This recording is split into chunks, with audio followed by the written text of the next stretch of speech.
Hi friends, welcome back to news Tamil online. ஒரு காலத்துல அமெரிக்காவில கருப்பு தங்கம் கண்டுபிடிக்கப்பட்ட போது அது உலக பொருளாதாரத்தையே புரட்டி போட்டது. இப்போ அதே போன்ற ஒரு புரட்சிக்கு நாம தயாராயிட்டே வர்றோம். பெட்ரோலியம், நிலக்கரி போன்ற புதைப்படிவ எரிபொருட்களை தேடுறதுக்கு பதிலா இப்போது ஆராய்ச்சியாளர்கள் இயற்கையாகவே உருவாகும் மாசு இல்லாத வெள்ளை ஹைட்ரஜன் என்கிற புதிய ஆற்றல் ஆதாரத்தை தேடுறாங்க. இந்த ஹைட்ரஜன் எப்படி உருவாகுது, இது ஏன் முக்கியத்துவம் பெறுது, உலக அளவுல இதன் இருப்பு எவ்வளவு, இந்த தேடல்ல உள்ள சவால்கள் என்ன அப்படின்னு சொல்லிட்டு, மேலும் எதிர்காலத்துல இது எவ்வாறு உலகம் மாற்றக்கூடுங்கிறதையும் பற்றி நம்ம விரிவா இந்த வீடியோல பார்க்க போறோம். அதுக்கு முன்னாடி நீங்க இன்னும் நம்ம சேனலை சப்ஸ்கிரைப் பண்ணல அப்படின்னா மறக்காம சப்ஸ்கிரைப் பண்ணுங்க. கூடவே உங்க ஃப்ரெண்ட்ஸ் அண்ட் ஃபேமிலிக்கும் நம்ம சேனலை ஷேர் பண்ணுங்க. வாங்க வீடியோக்குள்ள போகலாம்.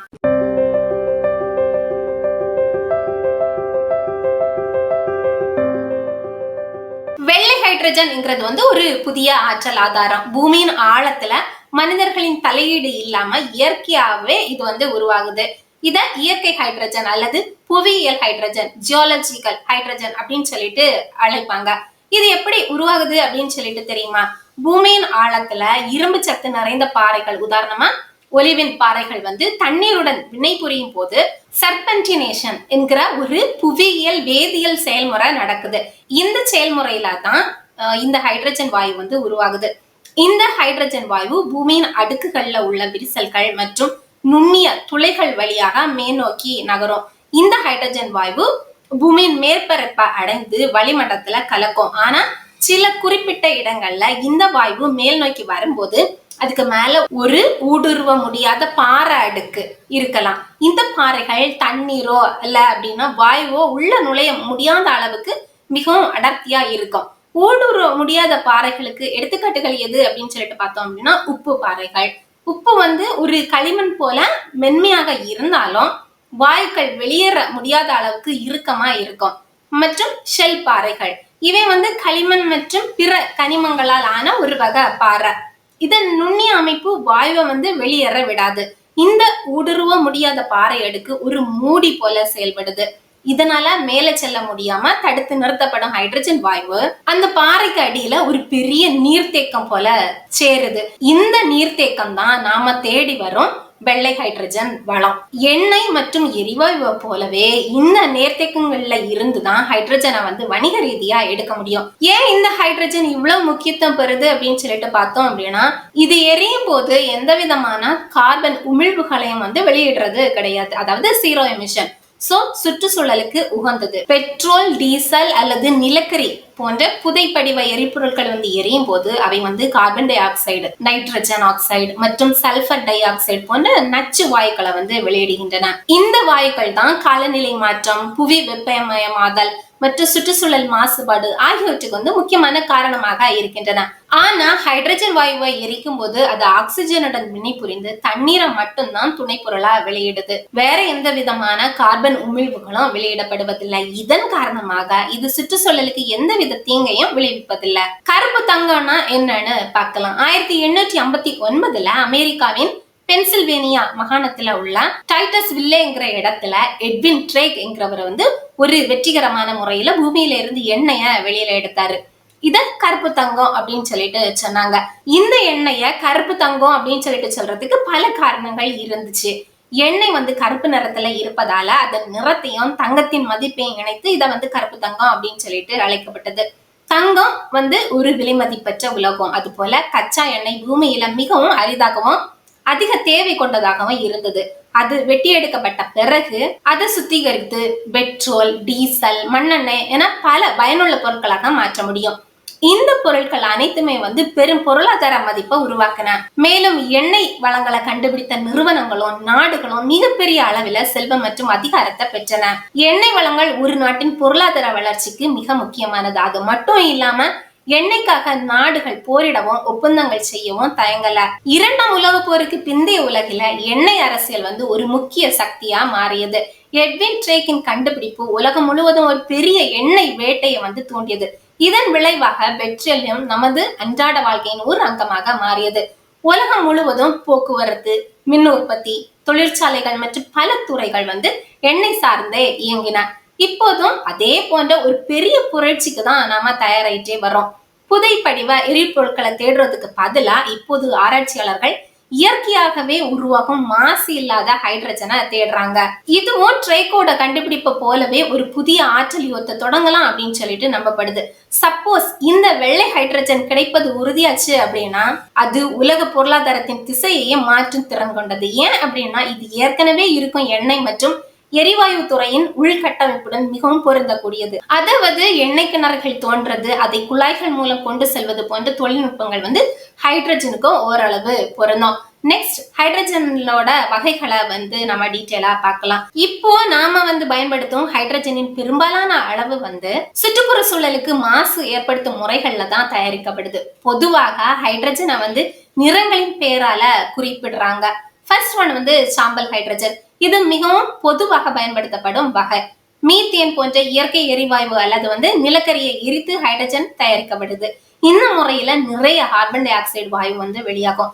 இது சுற்றுப்புற சூழலுக்கு மிகவும் தீங்கு விளைவிக்கக்கூடியது. செகண்ட் ஒன் நீல ஹைட்ரஜன், ப்ளூ ஹைட்ரஜன். சாம்பல் ஹைட்ரஜனை போலவே புதைப்படிவ எரிபொருட்கள்ல இருந்துதான் இது தயாரிக்கப்படுகிறது. ஆனா இங்கு வெளியாகும் கார்பன் டை ஆக்சைடா கார்பன் பிடிப்பு மற்றும் சேமிப்பு, அதாவது கார்பன் கேப்சர் அண்ட் ஸ்டோரேஜ் என்ற தொழில்நுட்பத்தை பயன்படுத்தி பூமிக்கு அடியில சேமித்து வைப்பாங்க. இது சாம்பல் ஹைட்ரஜனை விட சற்று நல்லது. ஆனா முழுமையான தீர்வு இல்ல. ஏன்னா இந்த செயல்முறையின் போது மீத்தேன் வாயு கசிவு ஏற்பட வாய்ப்புள்ளது. மீத்தேன் கார்பன் டை ஆக்சைடை விட 80 மடங்கு அதிக சக்தி வாய்ந்தது. தேர்ட் ஒன் பச்சை ஹைட்ரஜன்.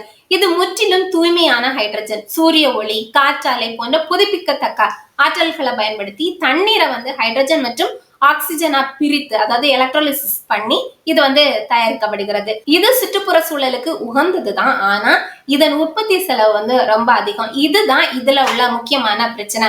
இந்த 3 வகைகளும் சேர்ந்து உலகளாவிய ஹைட்ரஜன் தேவையில வெறும் 1% மட்டும்தான் பூர்த்தி செய்கின்றன. சோ வெள்ளை ஹைட்ரஜன் ஒரு மலிவான மற்றும் சுத்தமான மாற்றா கருதப்படுகிறது. வெள்ளை ஹைட்ரஜன் இந்த பூமியில எவ்வளவு இருக்கும் அப்படின்னு சொல்லிட்டு தெரியுமா? சமீபத்துல அமெரிக்க புவியியல் ஆய்வு மையம் USGS வெளியிட்ட ஒரு ஆய்வு நமக்கு பெரிய நம்பிக்கையா கொடுத்திருக்கு. அந்த ஆய்வு பூமியின் ஆழத்துல 1 பில்லியன் முதல் 10 ட்ரில்லியன் டன் வரை ஹைட்ரஜன் இருக்கலாம் அப்படின்னு சொல்லிட்டு மதிப்பிடப்பட்டுள்ளது.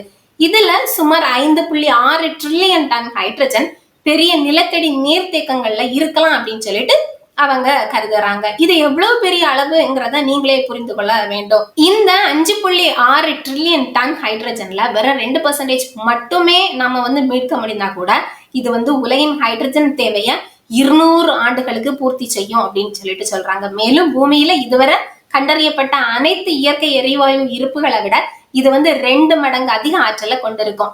இந்த தகவல் தான் உலகம் முழுவதும் பெரும் ஆர்வத்தை உருவாக்கி உள்ளது. குறைந்தது 60 நிறுவனங்கள் வெள்ளை ஹைட்ரஜனை தேடும் வேட்டையில களமிறக்கி இருக்காங்க. இந்த ஆய்வுக்காக சுமார் $1 பில்லியன் முதலீடு செய்யப்பட்டுள்ளது.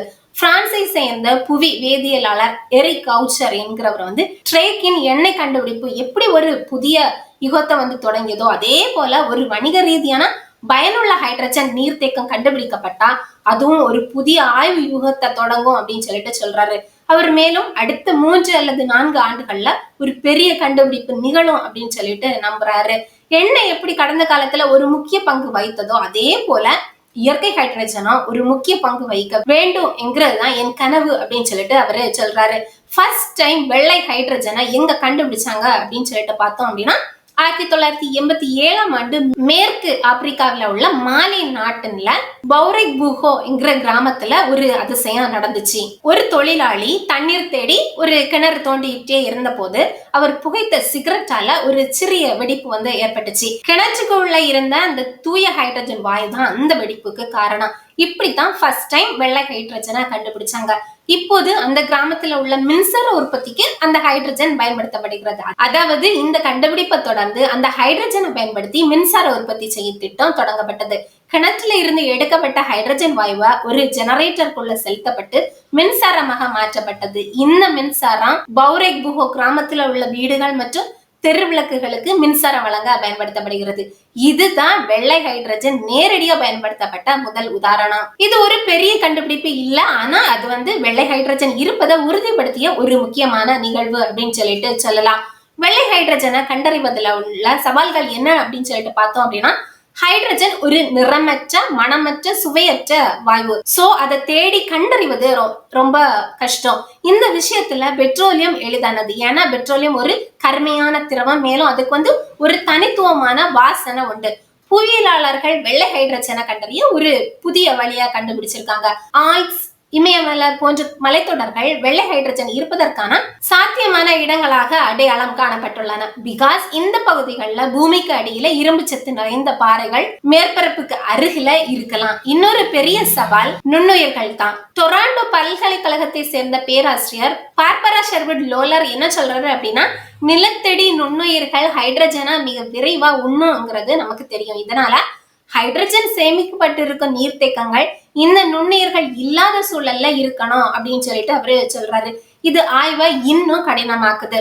வெள்ளை ஹைட்ரஜனை வணிக ரீதியாக பயன்படுத்த இன்னும் பல தொழில்நுட்ப சவால்கள் இருக்கு. சர்வதேச எரிசக்தி முகமை IEA-ஓட ஆய்வின்படி வெள்ளை ஹைட்ரஜன் உற்பத்தி தொழில்நுட்பம் இன்னும் முழுமையா வளர்ச்சி அடையவே இல்லை.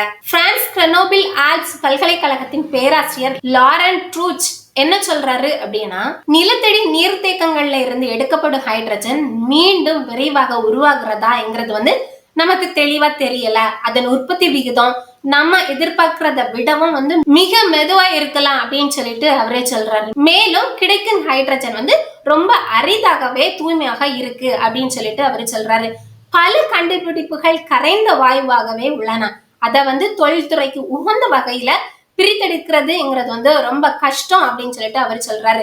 அதே சமயம் வெள்ளை ஹைட்ரஜனை பிரித்தெடுக்கும் போது சில எதிர்பாராத சுற்றுச்சூழல் பாதிப்புகளும் ஏற்படலாம். ஃபர்ஸ்ட் ஒன் மீத்தேன் கசிவு. வெள்ளை ஹைட்ரஜன் நீர்த்தேக்கங்கள்ல மீத்தேன் வாயுவும் கலந்திருக்கலாம். இந்த மீத்தேன் வாயுவை சரியாக பிடிக்கல அப்படின்னா அது வளிமண்டலத்துல கலந்து வெள்ளை ஹைட்ரஜனின் நன்மைகளை குறைக்கும். செகண்ட் ஒன் ஹைட்ரஜன் கசிவு. சில ஆய்வுகளின் படி ஹைட்ரஜன் வாயு கசிந்து வளிமண்டலத்தை அடையும் போது அது ஹைட்ராக்சில் சேர்மத்துடன் வினைபுரிய தொடங்குது. இதனால மீத்தேனை உடைப்பதற்கு ஹைட்ராக்சில் சேர்மத்தின் அளவு குறைகிறது. ஹைட்ராக்சில் குறைவா கிடைப்பதால மீத்தேன் வாயு வளிமண்டலத்துல நீண்ட காலம், அதாவது சுமார் 12 ஆண்டுகள் தங்கிவிடுறோம் அப்படின்னு சொல்றாங்க. மீத்தேன் கார்பன் டை ஆக்சைடை விட 25 மடங்கு அதிக வெப்பத்தை உறிஞ்சும் ஆற்றல் கொண்டது. சோ வளிமண்டலத்துல மீத்தேன் நீண்ட காலம் தங்குவது புவி வெப்பமயமாதல், அதாவது குளோபல் வார்மிங்க்கு மேலும் ஒரு தீவிரமான காரணியா இருக்கும். தேர்ட் ஒன் கார்பன் உமிழ்வுகள். வெள்ளை ஹைட்ரஜனை பிரித்தெடுக்கும் போது அதற்கான உள்கட்டமைப்பை உருவாக்கும் போது சில கார்பன் உமிழ்வுகள் ஏற்படலாம். அதனால ஆரம்ப மதிப்பீடுகளின்படி 1 கிலோ ஹைட்ரஜனுக்கு 0.4 கிலோ கார்பன் டை ஆக்சைடு உமிழ்வு மட்டுமே ஏற்படும். இது பச்சை ஹைட்ரஜனின் சராசரி உமிழ்வான 1.6 கிலோ கார்பன் டை ஆக்சைடை விடவும் குறைவு. இருந்தாலும் நீர்த்தேக்கத்துல மீத்தேன் அளவு அதிகமாக இருந்தா இந்த உமிழ்வுகள் அதிகரிக்கும். உதாரணமா 75% ஹைட்ரஜனும் 22.5% மீத்தேனும் கொண்ட ஒரு கணக்குல 1 கிலோ ஹைட்ரஜனுக்கு 1.5 கிலோ கார்பன் டை ஆக்சைடு உமிழ்வு ஏற்படலாம். இந்த ப்ராப்ளம்க்கு வெள்ளை ஹைட்ரஜன் ஆதரவாளர்கள் ஒரு பதில வச்சிருக்காங்க. அவங்க மீத்தேன் உமிழ்வை வடிகட்டி எடுக்க முடியும் அப்படின்னும் ஹைட்ரஜனை பயன்படுத்துவது இயற்கையாகவே வளிமண்டலத்துல கசியும் அளவை குறைக்கும் அப்படின்னு சொல்றாங்க. ஆனா லாரன் ட்ரூச் இதை மறுக்கிறாரு. பிரெஞ்சு ஹைட்ரஜன் ஆய்வு நிறுவனமான மேண்டிலேட் பில்கேட்ஸின் பிரேக் த்ரூ எனர்ஜி என்கிற நிறுவனத்தின் ஆதரவுடன் இந்த ஆய்வை விரிவுபடுத்தி உள்ளது. இந்த நிறுவனம் புவியியல், புவி இயற்பியல் மற்றும் புவி வேதியியல் தரவுகளை பயன்படுத்தி பூமியின் அடுக்கின் 4D படங்களை உருவாக்கும் தொழில்நுட்பத்தை உருவாக்கியுள்ளது.